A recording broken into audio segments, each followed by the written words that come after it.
मेरा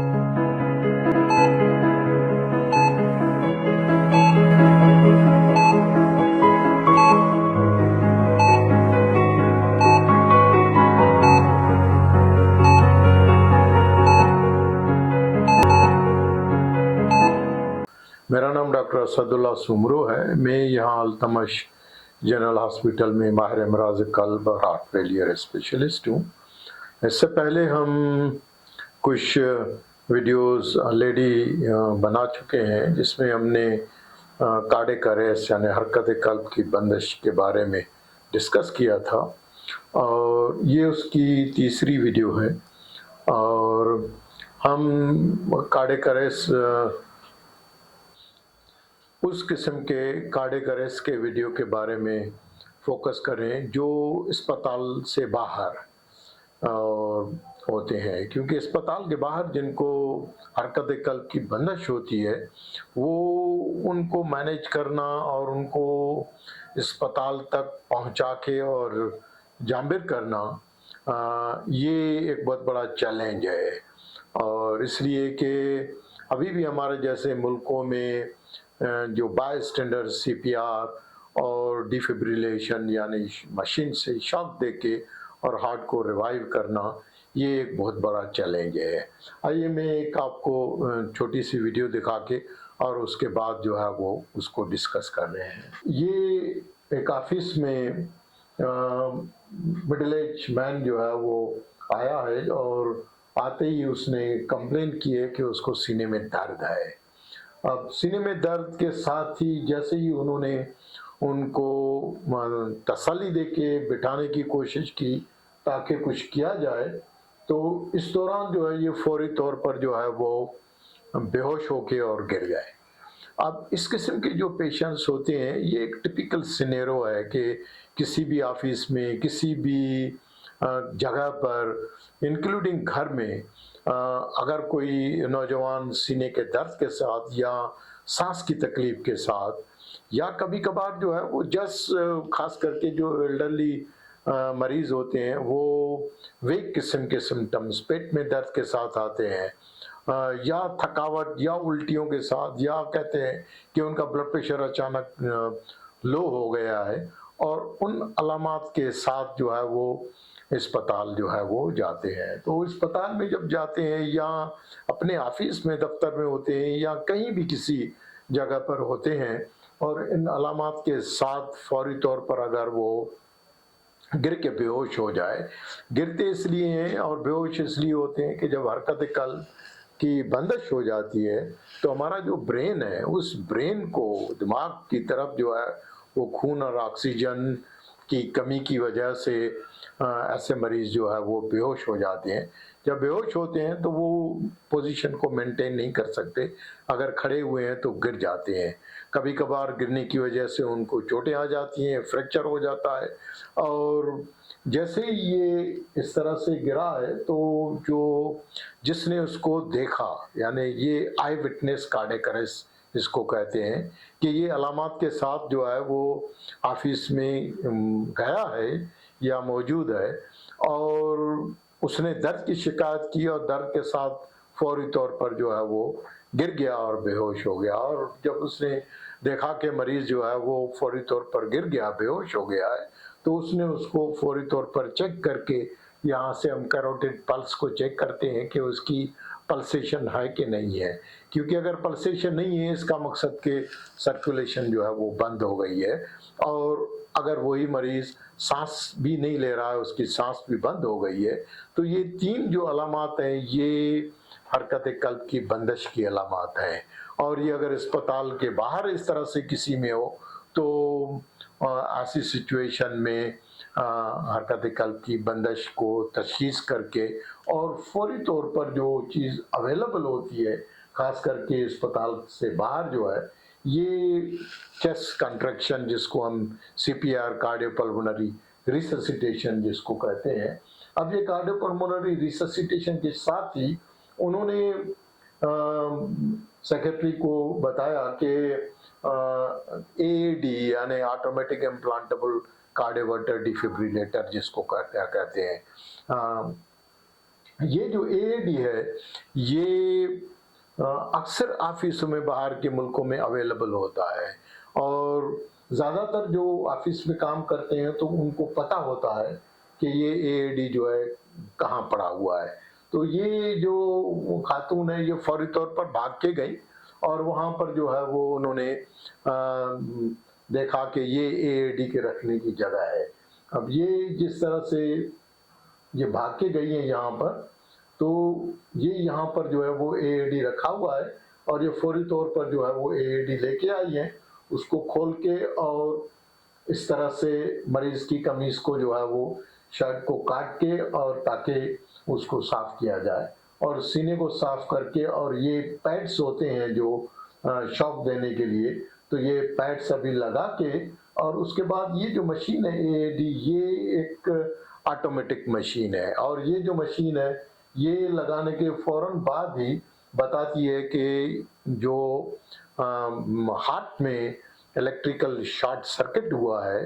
जिसमें usually ventricular fibrillation और पल्सलेस वेंट्रिकुलर टैकीकार्डिया जो है वो सबसे ज़्यादा कॉमन है, खास करके हार्ट अटैक के मरीजों में। तो ये पैड्स लगा के और मशीन जो है वो बताती है कि ये शॉकेबल रिदम है, तो इसमें बटन होता है, उस बटन को जैसे ही दबाते हैं तो ये बटन जो है वो ये सब क्लियर करके सबको, और बटन को दबाया, जैसे ही इसने बटन को दबाया तो आपने देखा कि मरीज थोड़ा सा हिल जाता है उसमें, क्योंकि ये बिजली की झटका है, शॉक है ये, और उसके फौरी तौर पर फिर जो है वो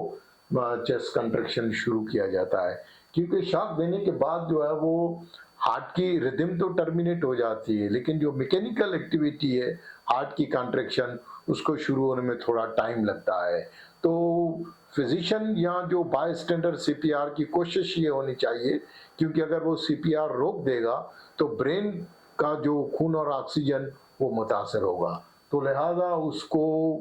ब्रेन को जो है वो उससे बचाना चाहिए। अब ये जैसे ही उसको शॉक देके तो ये कॉन्शियस हो गया है। अब इनमें ये होता है कि कभी कभार ये उल्टी करते हैं, तो वो उल्टी की वजह से वो फिर एस्पिरेशन नमूनिया होने के चांसेस होते हैं। तो ऐसे मरीजों में फिर कुछ पेचीदगियां होने के इम्कानात होते हैं। तो उन पेचीदगियों से बचने के लिए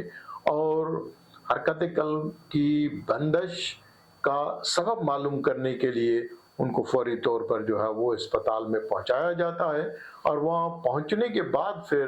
पता चलता है कि जिस तरह से इस मरीज में ये सीने के दर्द के साथ आया था, तो ऐसे मरीजों में हार्ट अटैक या शरीयानों में ब्लॉकेज का इम्कानात जो है वो ज़्यादा होते हैं। जैसे पहले वीडियो में मैं जिक्र कर चुका हूँ कि जो हरकत कल्ब की बंदिश के कार्डियक काजेज भी होते हैं और एक्स्ट्रा कार्डियक काजेज भी होते हैं। तो कार्डियक काजेज में जो है वो सबसे ज़्यादा जो है वो कॉमन जो है वो दिल के शरीयानों की बीमारियां जो है वो सबसे ज़्यादा जो है वो कॉमन है।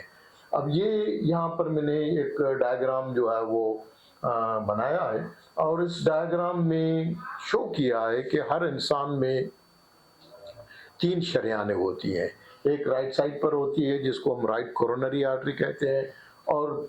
ये यहाँ पर लेफ्ट मेन होती है, और ये फिर डिवाइड होके और LAD left anterior descending artery और सर्कमफ्लेक्स आर्टरी। अब जब भी किसी को हार्ट अटैक होता है तो हार्ट अटैक में यूजुअली एट अ टाइम एक ही शरेयान, क्योंकि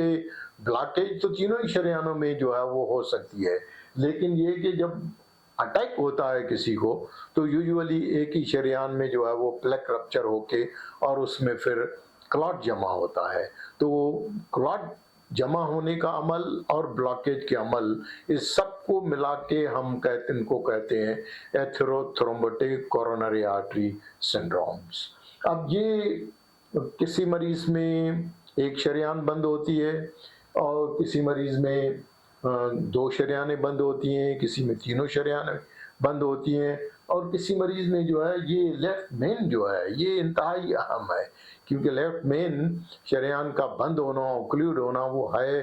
तो रेयर, लेकिन जिसको होता है तो फिर ज़्यादातर मरीज जो है वो अस्पताल पहुंचने से पहले हरकत कल्ब की बंदिश की वजह से मौत का शिकार हो जाते हैं। तो लिहाजा जो मरीज लकीली अस्पताल पहुंचते हैं और एंजियोग्राफी के बाद अगर पता चलता है कि इनकी लेफ्ट मेन जो है वो ओक्लूड हो गई है और उसकी वजह से उनकी हरकत कल्ब की बंदिश हुई है, तो ऐसे मरीजों को फौरी तौर पर शरेयानों को खोल के और उसमें या तो स्टेंट डाला जाता है या फिर इमरजेंसी बाईपास सर्जरी की जाती है। अब ये जो शरेयाने 3 शरेयाने हैं, तो इनमें सबसे ज़्यादा जो कॉमन और ज़्यादा लेथल जो शरेयान होती है वो ये एलएडी होती है, क्योंकि यही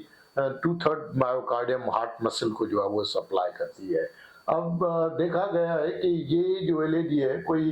55% मरीजों में जो है वो ये वाली जो शरेयान है एलएडी ये इन्वॉल्व होती है, इसमें ब्लॉकेज आ जाती है, इसमें हार्ट अटैक होते हैं। उसके दूसरे नंबर पर राइट कोरोनरी जो है वो 35% में, और तीसरे नंबर पर जो है वो लेफ्ट सरकमफ्लेक्स जो है वो 10% मरीजों में ब्लॉक होती है या ओक्लूड होती है। ब्लॉकेज और ओक्लूजन में फर्क होता है। ओक्लूजन में ये होता है कि क्लॉट आके उस ब्लॉक्ड आर्टरी को टोटली बंद कर देता है, तो उसको हम ओक्लूजन कहते हैं। ये मुख्तलिफ किस्म के हार्ट, कुछ मरीजों में हार्ट बड़ा हुआ होता है और कुछ मरीजों में जो है वो हार्ट छोटा होता है। तो छोटा हार्ट जो है वो यूजुअली एक्यूट हार्ट अटैक के साथ जिन मरीजों को कार्डियक अरेस्ट होता है तो उनमें हार्ट छोटा होता है। कभी कभार उनमें हार्ट फेलियर भी अगर हो जाए जिसमें फेफड़ों में पानी आ जाता है, तो उनके एक्सरे में फेफड़ों का पानी तो नजर आता है लेकिन हार्ट अभी भी छोटा होता है। तो उसको मैंने जो है वो टाइगर हार्ट का जो है वो, क्योंकि वो होता तो छोटा हार्ट है लेकिन उसकी मार्टेलिटी कभी कभार जो है वो काफ़ी ज़्यादा होती है, खास करके वो उस किस्म के जो हरकत कल्ब के बंदिश वाले मरीज जिनमें कार्डियोजेनिक शॉक वगैरह जो है वो होती है। और जिनको पुराने हार्ट अटैक होते हैं उनमें जो है वो दिल इस तरह से बढ़ के हाथी की तरह दिल बढ़ जाता है और उसको फिर मैंने एलिफेंट हार्ट जो है वो कहा है। अब ये जो दिल के शरेयानों की बीमारियां हैं वो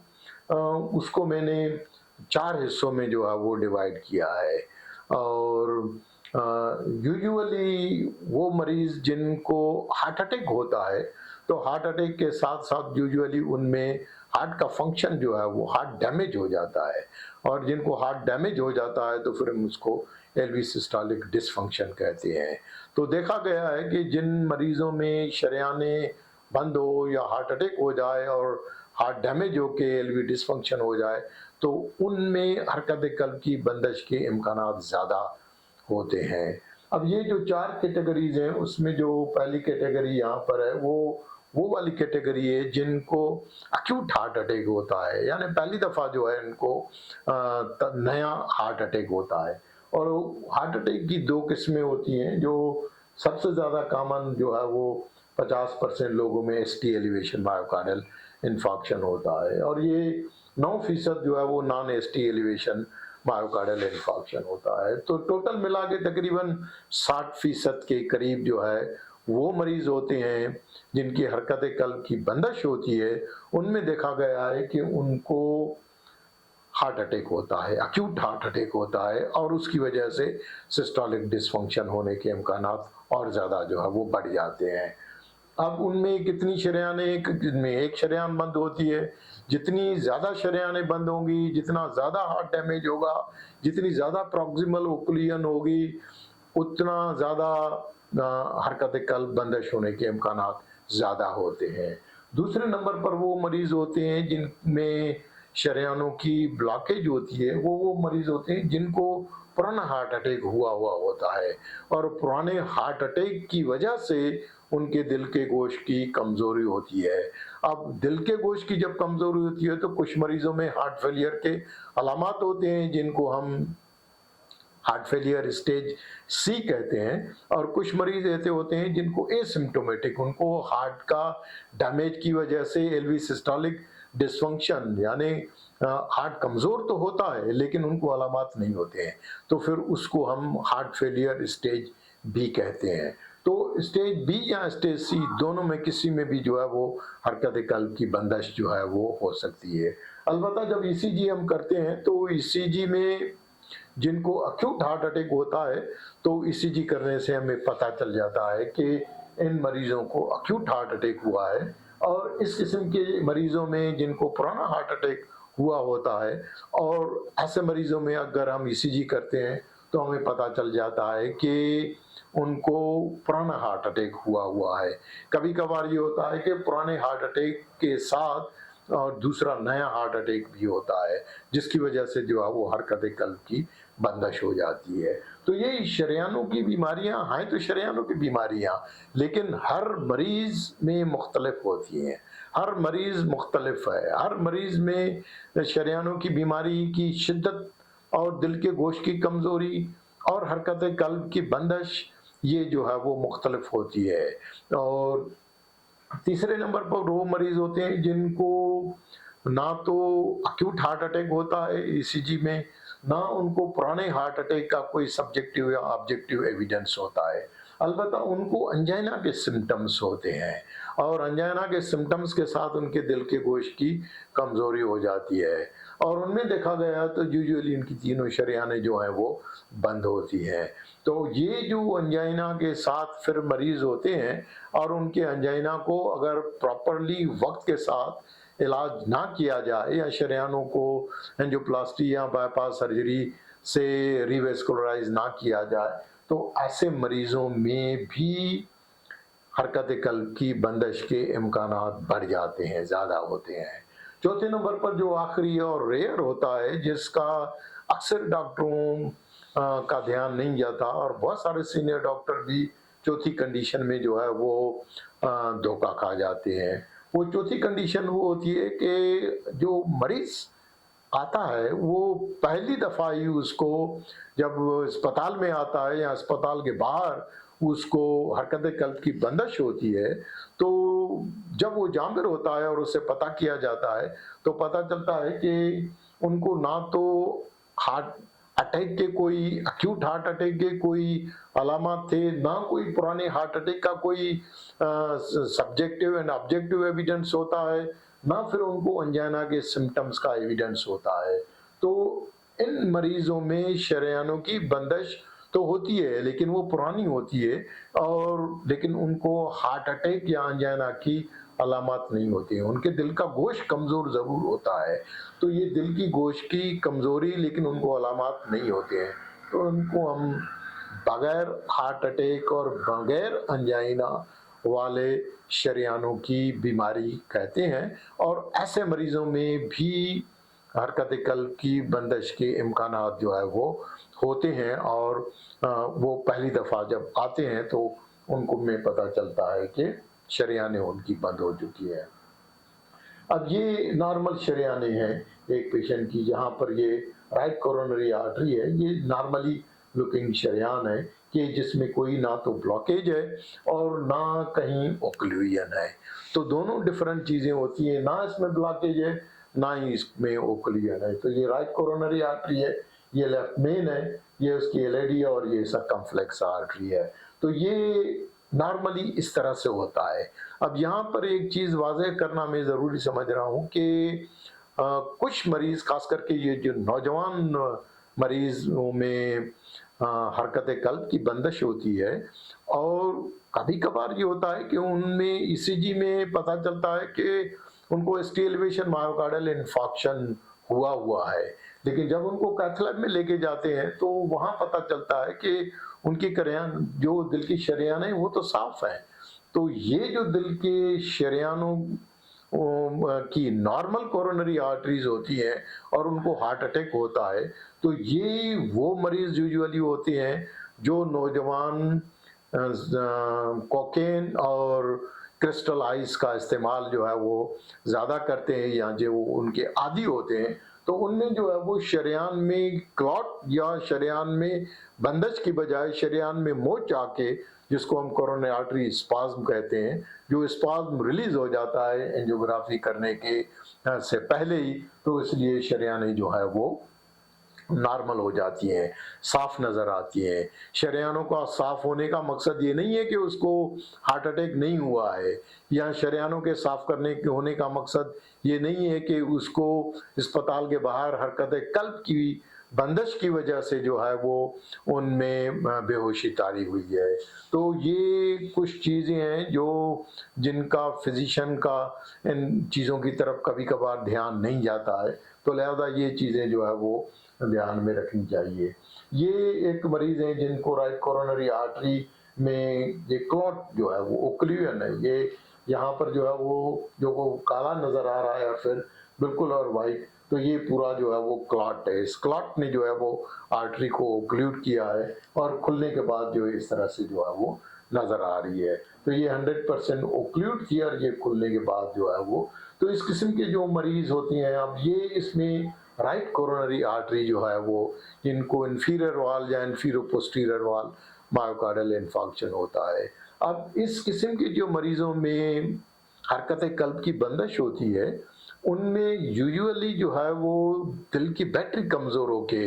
इनमें कंप्लीट हार्ट ब्लॉक के साथ दिल की जो धड़कन है वो स्लो हो जाती है और दिल की धड़कन के स्लो होने की वजह से उनमें कार्डियक अरेस्ट होता है, यानी वेंट्रिकुलर टैकीकार्डिया या वेंट्रिकुलर फिब्रिलेशन होती है। तो ऐसे मरीजों में जब हम रिवाइव हो जाते हैं तो फिर उनमें पेसमेकर की लगाने की जो है वो ज़रूरत पड़ती है। जब वो उनकी हार्ट की जो बैटरी है काम करना शुरू करती है, तो फिर ऐसे मरीजों की बैटरी जो है वो निकाल के और उनको इलाज जारी रखा जाता है। ये दूसरे मरीज हैं जिनको एलएडी में ये क्लॉट जो है वो नज़र आ रहा है कि ये यहाँ से देखें अगर आप, तो ये नीचे की तरफ जो है वो शरेआन, ये लेफ्ट मेन है, ये लेफ्ट सर्कमफ्लेक्स और ये एलएडी है। और जिनको एलएडी में ओक्लूजन आता है, क्लॉट आता है, तो उनको एंटीरियर वाल मायोकार्डियल इन्फार्क्शन, तो ये एसटी एलिवेशन के साथ जो है वो शरेआन की ब्लॉक हुई है। तो इन समरी जो शरेआनों की बीमारियां होती हैं और वो सबसे ज़्यादा जो है वो सबब बनती हैं हरकत कल्ब की बंदिश में। तो हरकत कल्ब की बंदिश के जो